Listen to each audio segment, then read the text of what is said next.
Jai Hind sir and Jai Hind everyone. I will be speaking on the topic status of women in Indian society. As perfectly said by Mahatma Gandhi, if you educate a male, you educate an individual, but if you educate a woman, you educate an entire nation.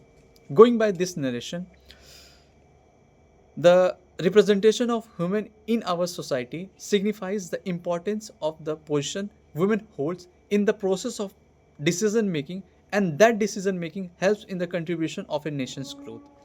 As the prime live example of this is Kalpana Chawla, a girl who was born and brought up from a poor family and later become an astronaut at NASA.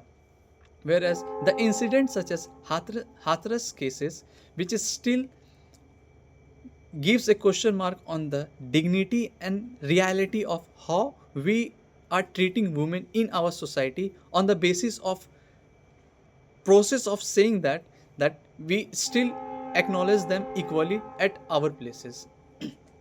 there this underlines the certain loopholes which the society still has. First of all, the constitutional representation myth versus the reality. The constitutional representation. After the independence, the representation of women in our society is still acknowledged as that we have acknowledged and given the rights and freedom to the women as equally it is given to the male. But in reality, does our patriarchal society does still evolve from that mindset, and still they can give the restriction imposed on women as a free will of their own decision to do things and to make their choices. Whereas the second option or the second point I would like to say is the financial independence.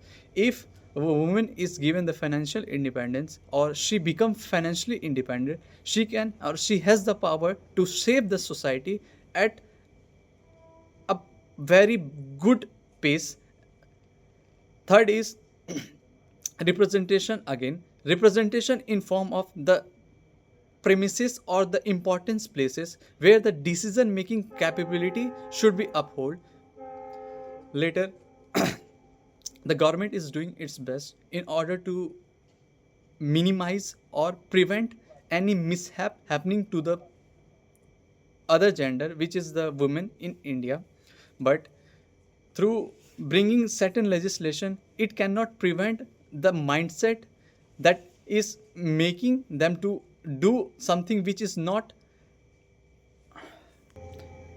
making them to do against their will.